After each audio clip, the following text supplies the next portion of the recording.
Hola, vamos a revisar el siguiente tema, que es un concepto que ha llamado la atención de manera muy importante durante esta pandemia, y muchas de las investigaciones se han fundamentado en tratar de establecer si realmente existe este concepto de tormenta citoquímica y cuál es el impacto clínico que puede tener esta tormenta. Parte de lo que se ha llevado durante todo el proceso de manejo de los pacientes se ha fundamentado en que esta liberación masiva de citoquinas e interleuquinas hace que la respuesta inmune de nuestros pacientes sea tan exagerada que probablemente esa misma respuesta es la que está generando lesión sobre los diferentes órganos. Entonces vamos a discutir un poco cuál es el comportamiento y si realmente los pacientes con COVID-19 tienen este tipo de alteración.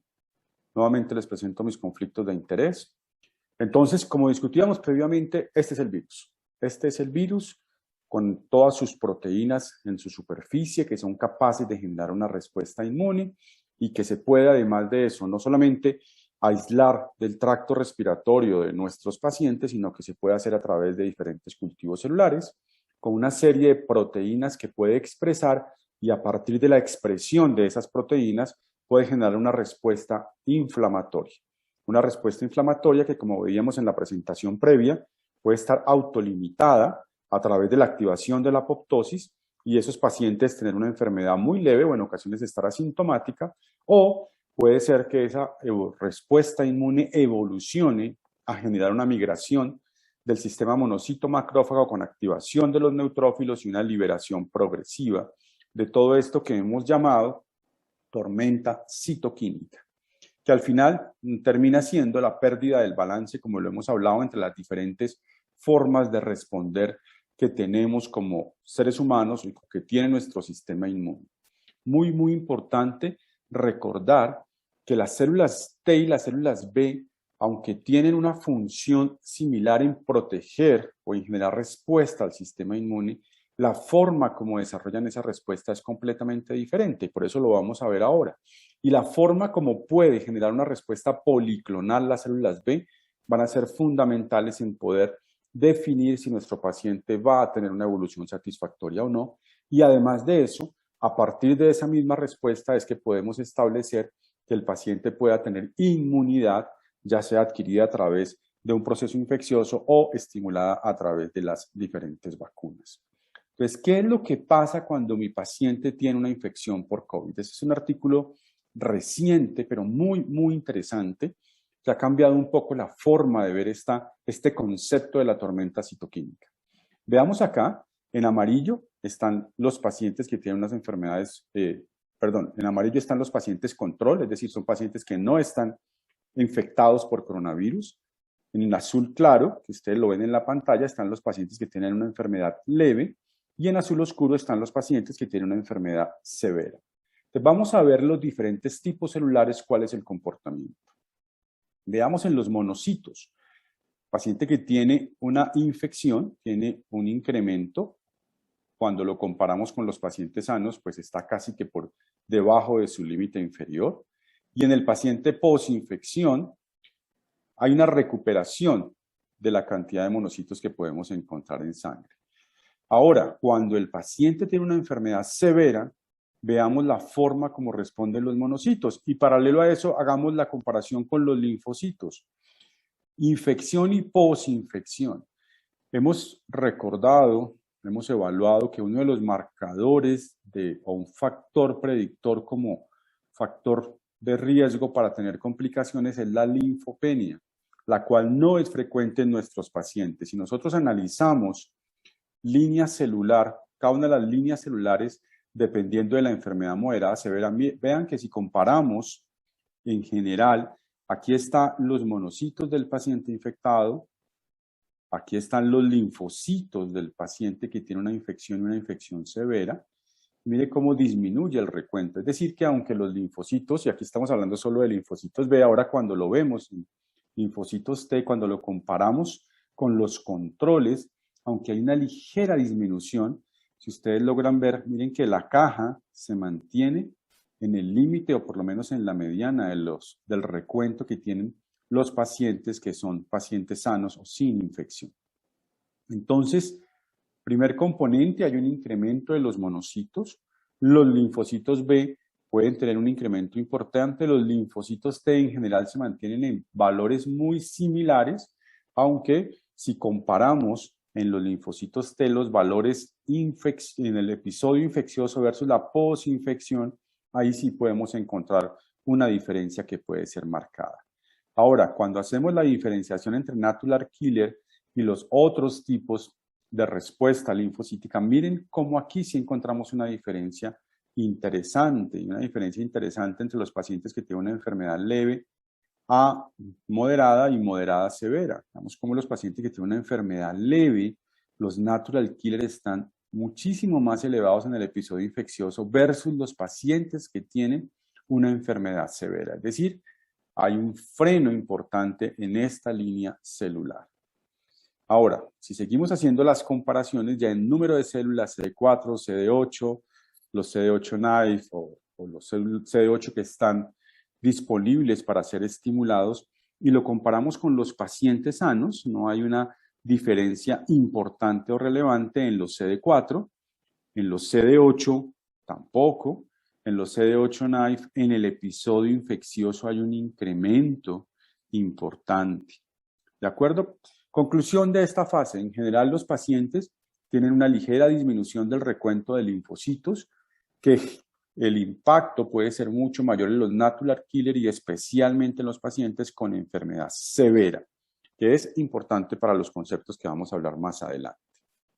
Ahora, cuando estamos hablando en general y de la respuesta que podemos tener a nivel ya de respuesta humoral, con liberación de inmunoglobulina M e inmunoglobulina G, si nos vamos y nos focalizamos en este componente, vean, aquí están los pacientes que están sanos, que no tienen un proceso infeccioso activo. Vean el incremento de los niveles de inmunoglobulina M en los pacientes con enfermedad leve versus o moderada versus los pacientes que tienen una enfermedad severa. Vean que en el episodio infeccioso del paciente con enfermedad severa, los niveles de inmunoglobulina M no están tan elevados si lo comparamos con los pacientes que tienen una enfermedad leve. Y la inmunoglobulina G se comporta de manera diferente respecto a que sí hay una elevación importante, tanto en el episodio infeccioso como en el episodio o en la fase posinfecciosa, y especialmente en la fase posinfecciosa es donde vemos cómo estos niveles de inmunoglobulina G son muchísimo más elevados o más relevantes de manera global. Aquí lo vemos en la comparación general, que es casi que la misma gráfica previa, comparando inmunoglobulina M, inmunoglobulina G e inmunoglobulina A. Recordemos que cuando se hace la medición de anticuerpos, en algún momento se ponía en duda la efectividad o eficacia de las vacunas, porque no había una elevación de este tipo de anticuerpos.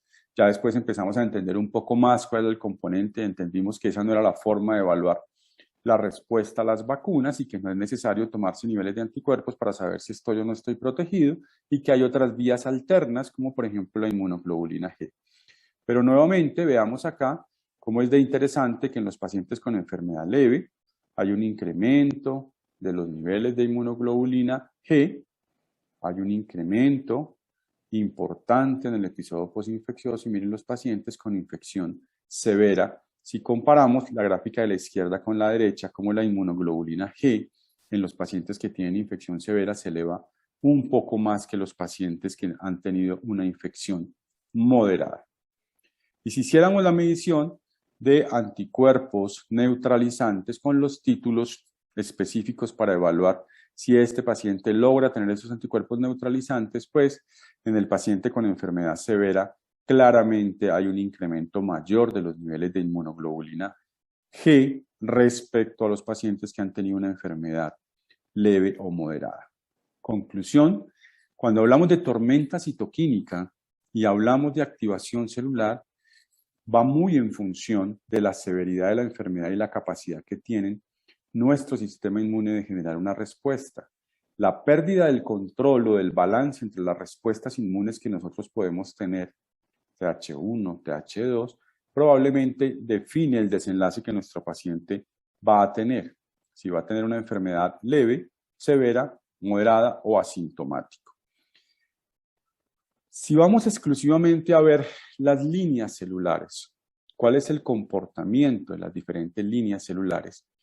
Veamos cómo las líneas o los linfocitos T llevan la mayor carga en la respuesta o en generar esta respuesta inmune, tanto en la fase aguda de la enfermedad como en la fase postinfecciosa.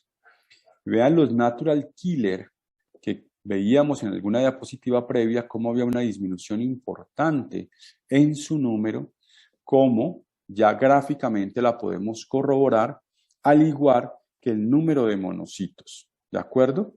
Este dato es muy importante para que podamos comprender de una manera un poco más clara que esa liberación de sustancias inflamatorias que se producen en los diferentes órganos probablemente no es diferente a lo que veíamos en otras enfermedades infecciosas.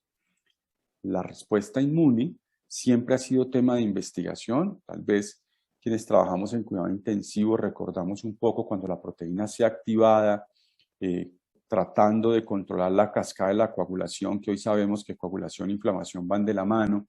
Cuando administrábamos proteína C activada pensando que lográbamos realmente generar un balance en esa respuesta inmune, pues hoy en día y posteriormente los estudios lo demostraron que no era útil.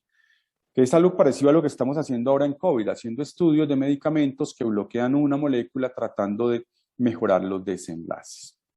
Entonces, si vemos acá, en el recuento celular y hacemos la comparación entre las diferentes líneas, pues vemos cómo definitivamente las líneas o los linfocitos T son los que llevan el mayor peso de la respuesta, como es muy frecuente en los pacientes con otro tipo de infecciones o patologías infecciosas. Y el segundo, o la segunda línea celular, son los monocitos, también muy de la mano y más aún con las infecciones virales. Y toda esta cantidad de colores y gráficas, ¿a qué hacen referencia? A que si hacemos la comparación entre los diferentes efectores CD56, CD16, veamos cómo probablemente el CD56 es la línea o la forma como se genera la mejor respuesta combinada con el CD16 y el AP1, dependiendo del momento de la infección. ¿Y esto para qué es relevante o para qué es importante? Esto que acabamos de mencionar. Esta gráfica podría resumir toda la presentación, la idea o el mensaje que les quiero dar. Tengo un alvéolo que se infecta con una partícula viral que se incluye o logra meterse entre toda la maquinaria que tiene la célula para mantener su metabolismo y su reproducción, enquistarse dentro del aparato de Golgi y empezar a generar una reproducción. Si yo quisiera bloquear cada una de estas partes, aquí ustedes en esta gráfica ven de una manera muy esquemática y muy interesante cómo, por ejemplo, los corticosteroides podrían actuar directamente sobre la interleuquina 2 para evitar que esos receptores de los linfocitos T se activen en conjunción o en conjunto con la célula dendrítica y generen una mayor respuesta inflamatoria. Los corticosteroides sabemos que es probablemente el único medicamento que hasta este momento ha demostrado disminuir o impactar la mortalidad. Si nos vamos hacia abajo, vemos la interleuquina 6, probablemente las grandes investigaciones en este momento están en función de lograr el control de los niveles de interleuquina 6. Se han planteado estudios con medición directa de interleuquina 6 para tomar la decisión de poner este tipo de medicamentos, especialmente tocilizumab. La PCR, recordemos que es un marcador directo y tiene una clara relación con la interleuquina 6, entonces también se han hecho estudios evaluando si con altos niveles de PCR debería yo tener la indicación de utilizar tocilizumab. Sin embargo, los resultados hasta este momento no son muy claros. Hay resultados o estudios con resultados muy positivos, hay otros con resultados negativos, y más adelante vamos a ver los metaanálisis sumando todos estos estudios, cuál podría ser la recomendación.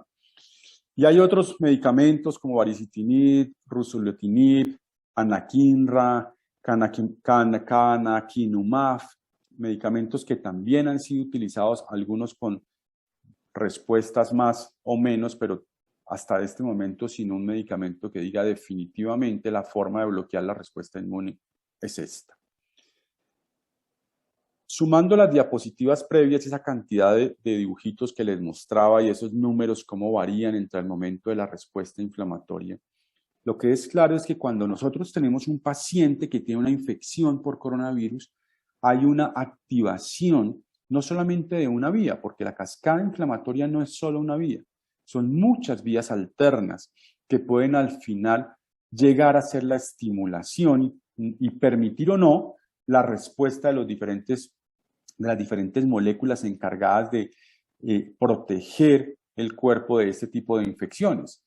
Por ejemplo, los interferones tal vez son la clave en toda esta respuesta o en la regulación de la respuesta. Y cada punto de esta gráfica, células dendríticas, macrófagos, células natural killer, monocitos, interleuquina 1, TN-alfa, interleuquina 6, todas al final confluyen en activar el neutrófilo para generar una mayor inflamación. Probablemente lo que nosotros tendremos que aprender es si esta tormenta citoquínica, como la hemos llamado, por cuál de las vías o de las rutas se está activando en mi paciente. Aún no sabemos genéticamente cómo venimos diseñados para tener una respuesta inmune determinada, pero si nosotros pudiéramos evaluar y encontrar, personalizar cuál es el tipo de respuesta inmune que mi paciente tiene, podríamos definir qué medicamento les voy a administrar. En estas épocas que está tan de moda la medicina personalizada o individualizada, probablemente este tipo de medicamentos o de intervenciones van en función de eso. ¿Cómo responde mi paciente y cuándo le puedo dar X o Y medicamento? Y como no podemos estar haciendo evaluaciones tan complejas como las que están en esta diapositiva, lo que tendremos que evaluar es si fenotípicamente las respuestas inflamatorias se diferencian. Es decir, si mi paciente tiene disfunción pulmonar moderada, ¿será diferente el medicamento que necesita versus cuando tiene disfunción pulmonar severa? O si los síntomas que predominan son síntomas constitucionales o gastrointestinales o neurológicos versus síntomas respiratorios, ¿será que la indicación es diferente? Probablemente los estudios hoy apuntan hacia esto.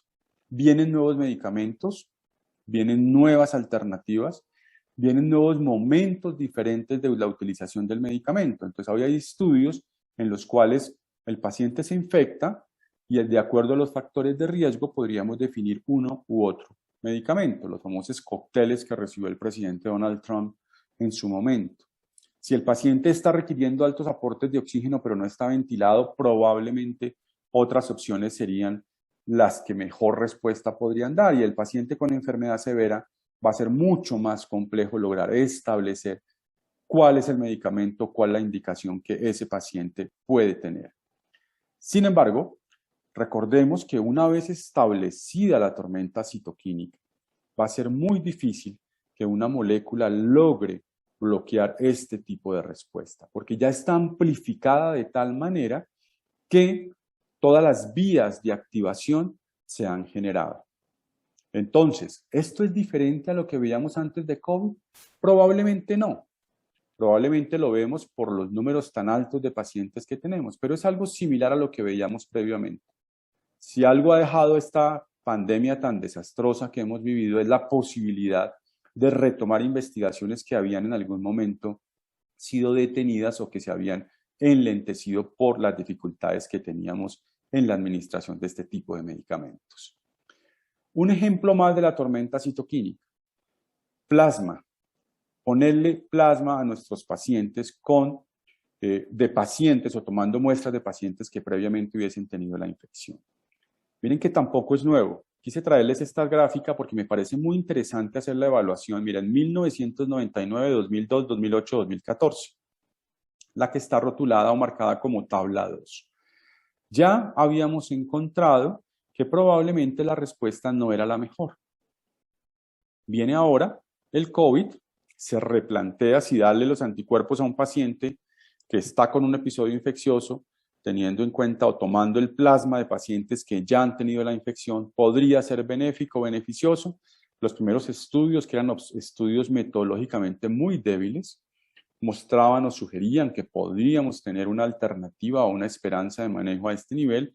Sin embargo, cuando se desarrollaron los grandes estudios metodológicamente bien diseñados y controlándolo ya, o haciendo estudios aleatorizados y controlados con grupos control, encontramos que no tenía ningún efecto.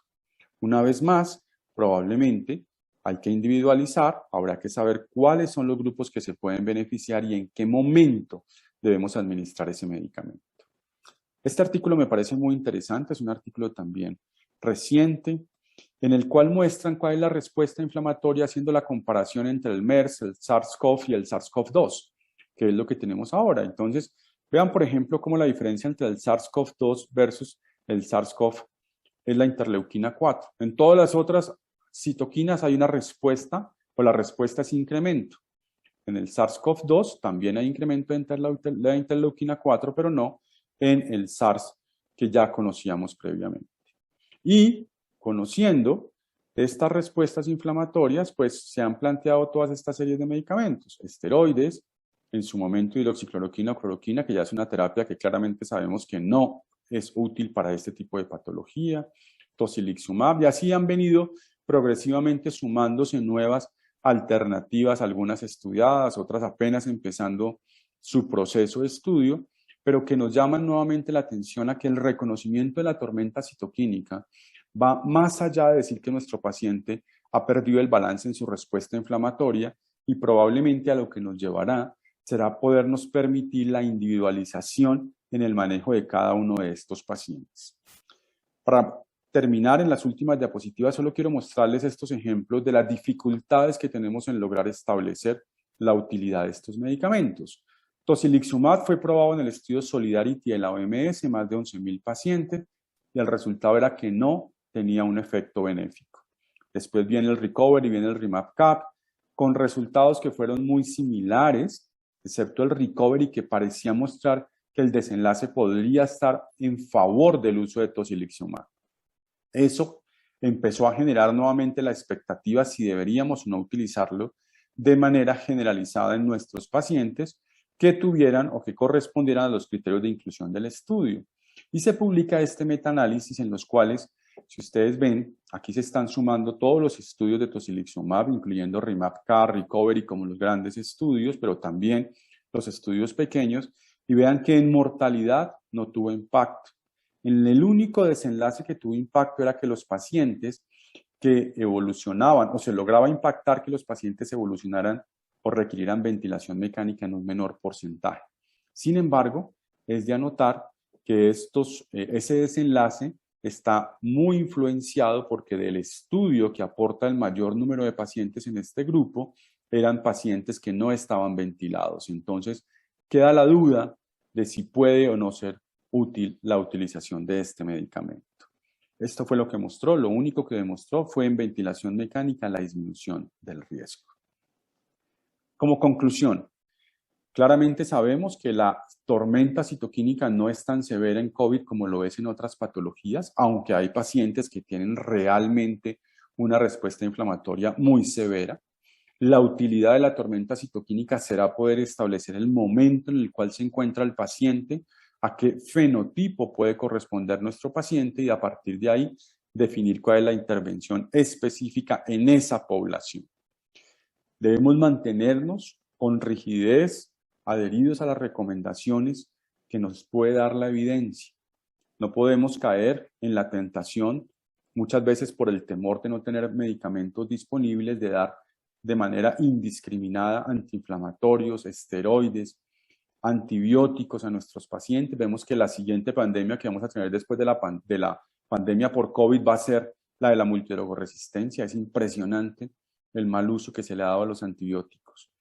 Y no perder de vista que siempre todas esas terapias que se han intentado probar en los pacientes sépticos actuando sobre una molécula, históricamente no han mostrado buenos resultados. Pues todo esto que hablábamos en algún momento de cómo regular la respuesta inmune y mantener el balance, que lo discutíamos en la presentación previa, es fundamental para hacer un reconocimiento, y todo lo que hablamos en la presentación de la fisiopatología debe ser tenido en cuenta en el momento de definir ante qué paciente estamos y cuál es el manejo que vamos a instaurar. Muchas gracias.